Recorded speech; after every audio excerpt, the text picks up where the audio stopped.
Welcome to today's Explainer. Today, we are unpacking how to finally stop relying on raw motivation and start building a genuine structural framework for your life. We've all been there, right? You watch a super inspiring video, maybe you buy a fancy new notebook, you write out this incredibly ambitious life plan, and you just feel totally transformed. But then, well, 3 days later, that notebook is buried under a pile of laundry, and you're right back exactly where you started.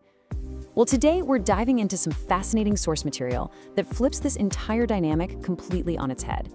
We're going to explore the architecture of agency and see exactly how designing the right system is the actual bridge between wanting to do something and, actually getting it done. So here's our architectural blueprint for the Explainer today.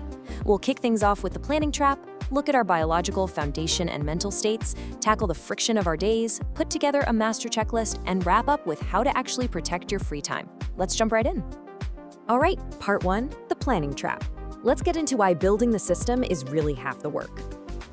We usually treat planning like it's just this sophisticated form of procrastination, like it's just a sneaky way to delay doing the hard stuff, but the sources point out something incredibly profound here. The error isn't that we plan too much, the error is treating planning and execution like they're opposites. A functional life system absolutely requires both. Modern productivity culture gets this so wrong. Some people live entirely inside their plan, they've got this immaculate, color-coded dashboard, but they never actually live their lives. Others refuse to plan at all, and they just get dragged around by everybody else's emergencies. True agency means holding both. It's having the perfect journal, for sure, but also possessing the willingness to snap it shut and take action. Planning isn't putting your life on hold, it's literally the action that makes every other action possible. Now, here's a wild biological fact for you. Willpower is chemically expensive for your brain. It literally drains you. Our minds are just terrible places to try and store an entire life. A bold decision you make at midnight is almost always completely forgotten by 7 a.m. But by practicing externalized intentionality, which ties into a concept from philosopher John Searle, you take abstract ideas like discipline or self-care and you give them a physical structure in the real world.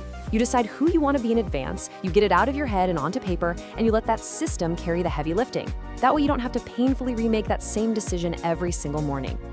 Moving on to part 2, the biological foundation. Because you simply cannot separate thought from the body.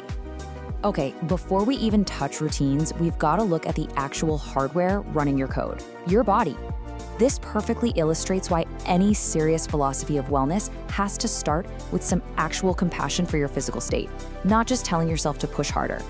Your nervous system isn't some trendy accessory to your intellectual work. It's the machine doing the work. Think about it. If you're running on 4 hours of sleep, your nuance, your emotional regulation, your patience, they literally evaporate. You just can't separate the quality of your thinking from the physical condition of your body. So often we think a failing routine means we're just lazy, right? But honestly, it's usually just a badly designed environment. Take sleep, the absolute foundation of everything.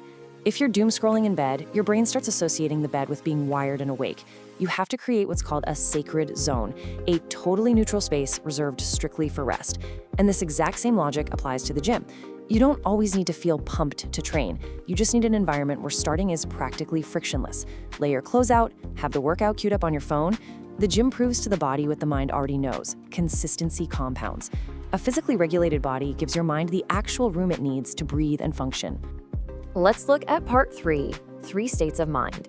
Time to meet the construction crew inside your head. Think of your brain as having 3 totally distinct modes, like a tiny construction crew. First, we've got the engineer. That's the analytical part that builds all your immaculate systems and sets up your apps. Then there's the operator, who just puts their head down and executes tasks without overthinking it. But the real MVP here, it's the steward. The steward is that discerning voice in the middle that notices when it's time to switch gears. Honestly, most people don't fail because they can't plan or execute. They fail because they get trapped in the wrong posture. They're trying to plan when they should be acting, or mindlessly grinding when they desperately need rest. Wellness isn't about locking yourself in one box. It's about letting the steward tap you on the shoulder when the engineer needs to redesign, or when the operator just needs to run. But here's the catch. The steward needs to be trained so it can actually notice when you're stuck. And this is exactly where mindfulness comes in. Not as some serene woo-woo retreat into stillness, but as a razor-sharp diagnostic tool. Mindfulness creates that crucial gap between a stimulus and your response. It's what lets you notice you're furious before you hit send on that terrible email. The source material highlights a mental reset sequence, which is essentially a protocol to regulate your body, strip away whatever biases you've carried into the moment, and approach your work with a clean slate. And listen, when you're meditating or trying to focus and your mind wanders, that is absolutely not a failure. Catching it and bringing your attention back, that act of returning is the practice. That's a bicep curl for the steward. Part 4, weather versus friction. This is where we design the rails for your routines. So many of us just sit around waiting for the right mood to strike before we start working. But building a system on that is a deeply flawed architecture. Motivation is just weather. It's totally random. It rises and falls based on how you slept, your stress levels, or just pure chance. Building your life on motivation is literally like building a house on the tide. Eventually the water recedes and the whole thing comes crashing down. Architecture, on the other hand, is the rails. You should absolutely take advantage of a sudden burst of motivation, but use it as a temporary construction crew to build your rails. Because relying on willpower every single day is way too chemically expensive. Think about a simple routine sequence, like waking up, drinking water, doing a quick stretch, sitting down, and opening a journal. Linking behaviors together like this beautifully removes decision fatigue.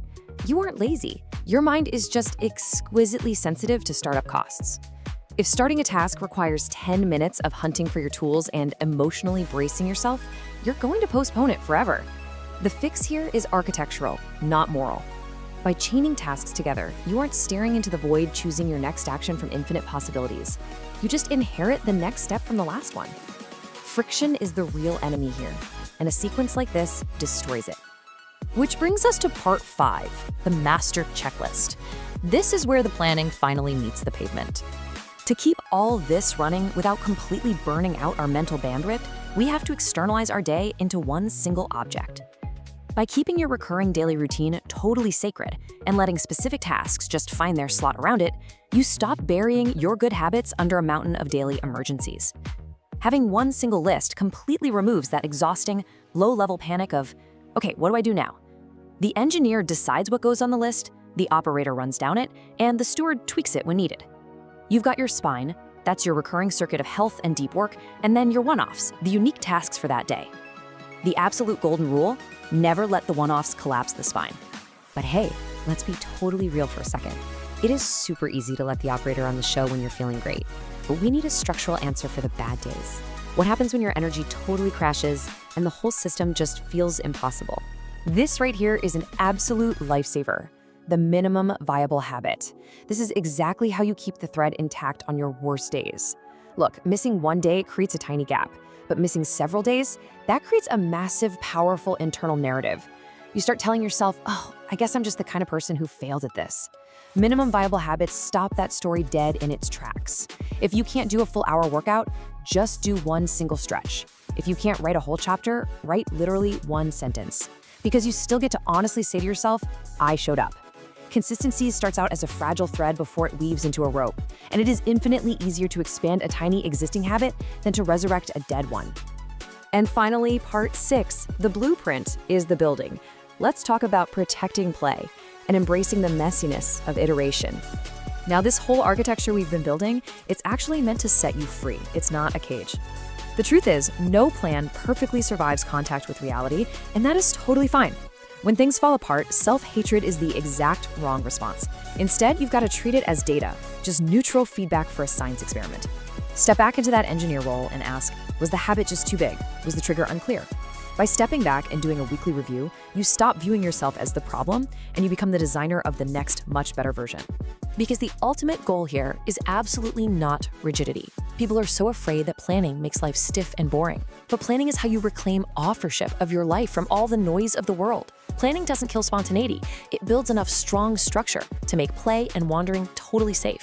It's like a musician practicing scales over and over so that when they finally improvise on stage, it's completely effortless. Empty space on your calendar? That's not a failure to be productive.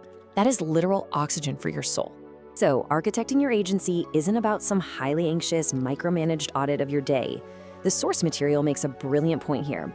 True desire feels like direction, but just blindly listing goals, that just feels like pressure.